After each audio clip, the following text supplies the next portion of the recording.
नमस्कार, मैं सदर सैफी और आप देख रहे हैं हमारा खास बुलेटिन। बसपा में सियासी बदलाव कर तेवर में लौट रही मायावती के लिए 2027 में किसकी बढ़ सकती है सरदर्दी। उत्तर प्रदेश की सियासत में हाशिए पर खड़ी बसपा को मायावती 2027 के पहले एक्टिव करने में जुटी हुई है। वहीं मायावती ने अपने भतीजे आकाश आनंद और उनके ससुर अशोक सिद्धार्थ को बसपा से बाहर का रास्ता दिखाने के बाद एक नए सियासी तेवर में नजर आ रही हैं। बसपा प्रमुख इन दिनों मुस्लिमों से जुड़े हुए मुद्दों को मुखर होकर उठा रही हैं और बीजेपी को कटघरे में खड़ा कर रही हैं। इस तरह से बसपा लगातार राजनीतिक चर्चाओं में बनी हुई है, तो मायावती के बदले हुए तेवर के सियासी मायने निकाले जाने लगे हैं। इसी बीच में बसपा का चुनाव दर चुनाव आधार सिमटता जा रहा है। बसपा 2024 में खाता नहीं खोल सकी और 2022 के यूपी चुनाव में सिर्फ एक सीट ही जीत सकी थी। वही बसपा का वोट शेयर 9.39% रहा। वही बसपा अपने बुरे दौर से गुजर रही है और पार्टी का गैर जाटव दलित वोट पहले ही पार्टी से खिसक गया है और अब जाटव वोट में भी सेंध लग गई।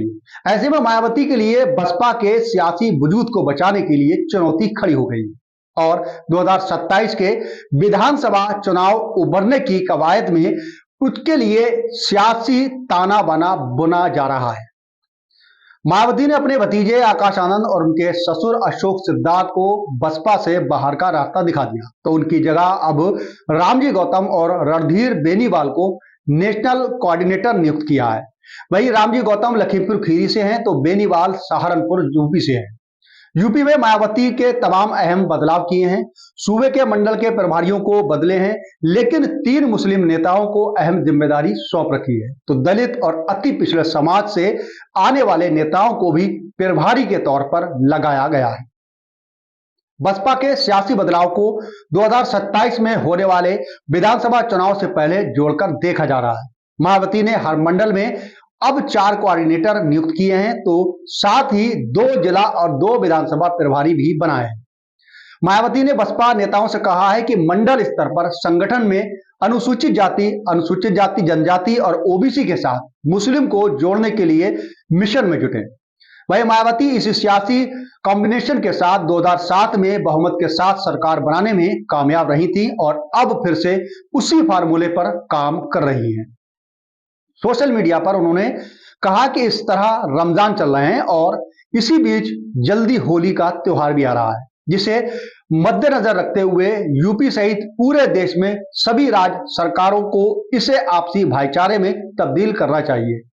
ये सभी के हित में होगा, अर्थात इसकी आड़ में किसी भी मुद्दे को लेकर कोई भी राजनीति करना ठीक नहीं है।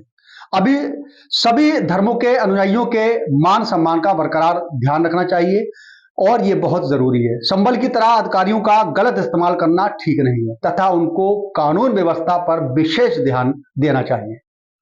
इसी बीच में बसपा काशीराम की जयंती से 2027 के विधानसभा चुनाव का बिगुल फूंकने जा रही है। बसपा 15 मार्च को काशीराम जयंती का कार्यक्रम लखनऊ और नोएडा में मनाएगी।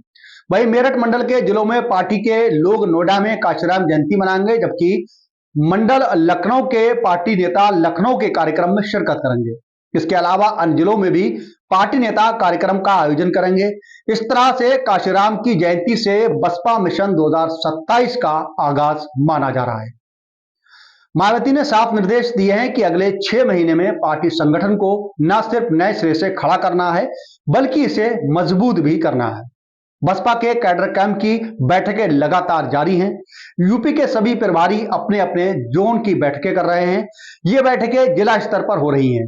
इसी बीच में बैठक में 2027 के लिए प्रत्याशियों का चयन किया जा रहा है। मायावती पिछले 10 दिनों से लगातार सुर्खियों में बनी हुई है। पहले उन्होंने अपने भतीजे और उत्तराधिकारी आकाश आनंद को पार्टी से निष्कासित किया, तो उसके बाद लगातार अपने ट्वीट से चर्चा में है। बसपा सुप्रीमो मायावती ने पिछले दिनों रमजान में मस्जिदों से लाउडस्पीकर उतारे जाने की कार्रवाई पर तीखी प्रतिक्रिया दी थी। मायावती ने कहा था कि भारत सभी धर्मों को सम्मान देने वाला धर्मनिरपेक्ष देश है। ऐसे में केंद्र व राज्य सरकारों को बिना पक्षपात के सभी धर्मों के मानने वालों के एक साथ एक जैसा बर्ताव करना चाहिए। लेकिन अब मुसलमानों के साथ धार्मिक मामलों में भी जो सौतेला रवैया अपनाया जा रहा है, यह न्याय संगत नहीं है। इसी बीच में मायावती ने ट्वीट कर कहा कि उत्तराखंड सरकार की ओर से पहले कुछ मदारों और धार्मिक स्थलों को ध्वस्त किए जाने के बाद अब राजधानी देहरादून में 11 प्राइवेट मदरसों को सील किए जाने की खबर चर्चा में है। वहीं सरकार धार्मिक भावनाओं को आहत पहुंचाने वाली ऐसी देशपूर्ण और गैर सेकुलर कार्रवाइयों से जरूर बचे। इस तरह से मायावती मुसलमानों के मुद्दे पर खुलकर बोल रही हैं और बीजेपी को आड़े हाथों लेती नजर आ रही हैं।